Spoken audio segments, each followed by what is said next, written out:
It was a windy night that brought me into week 24. I was continuing along Route 20, passing through the occasional small town on my way east.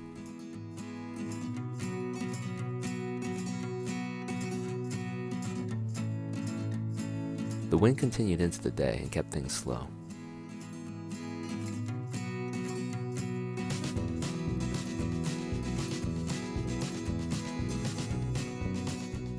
I found my way into Valentine and enjoyed the camping opportunities at the city park for the night.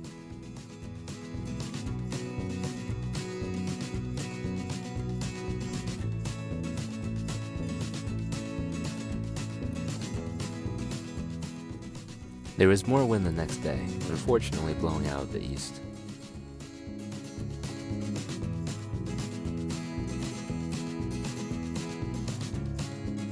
It was a long day as I inched along through the Nebraskan countryside.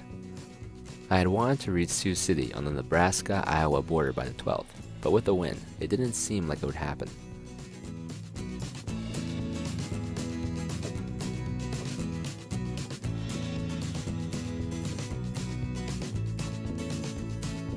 I called it quits after about 55 miles and set up for the night at a campground in Long Pine.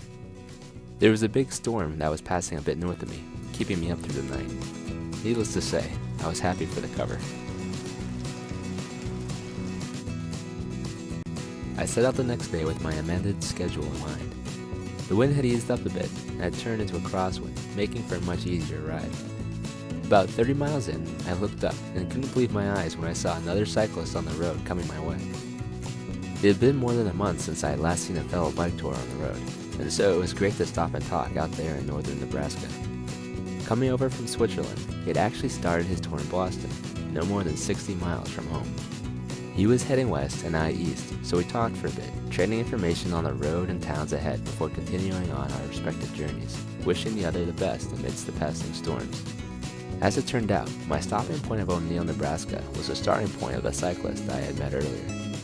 It was partially flooded from the recent rains, and so I skipped the camping area and set up by a concession stand.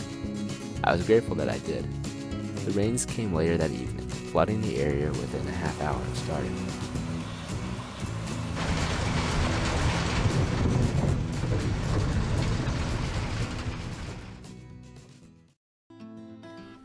I woke up the next morning, eager to hit the road. The winds from the beginning of the week had finally turned in my favor, and I was hoping to make up the lost ground.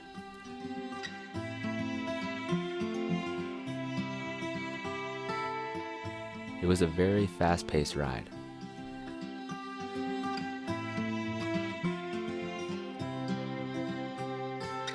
The wind made a world of difference, and I cruised along, taking on the hills and flying down the other side, reaching a top speed of 42 miles an hour.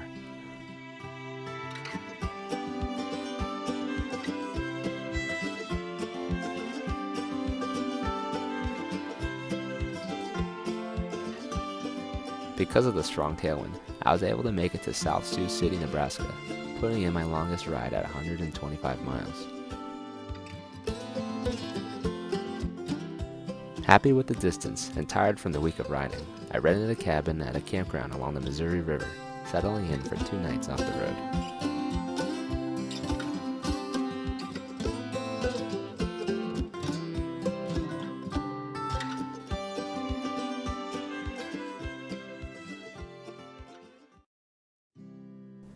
On the morning of the 14th, I waited for the rain and hailstorm to pass before heading out.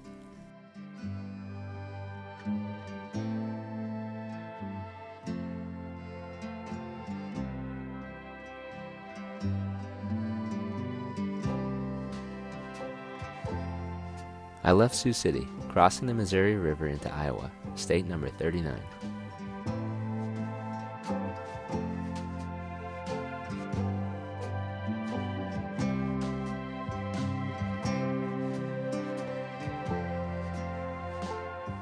There was a tailwind that helped me along as I cut northeast along Route 60.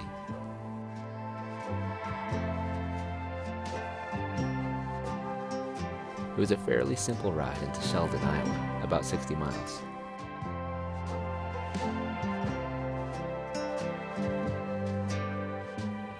I set up camp for the night, trying to figure out how to incorporate Minnesota into the next few days. It was a foggy morning as I left on the 15th. I found that the fog messes with my perception of time and distance, resulting in the first few hours on the road feeling much longer than they actually were. But eventually the sun burned it all away and things got easier.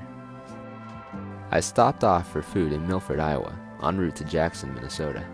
While there, I decided to change plans and instead continued eastward, keeping in Iowa and finishing my ride in Estherville, another 20 miles away. I was using a combination of state and county roads to accommodate my somewhat meandering route. Thankfully, there were a lot to choose from, and I was able to keep off the dirt roads for the most part. I ended week 24 in the beautiful little town of Estherville, Iowa. 39 states down, 9 more to go.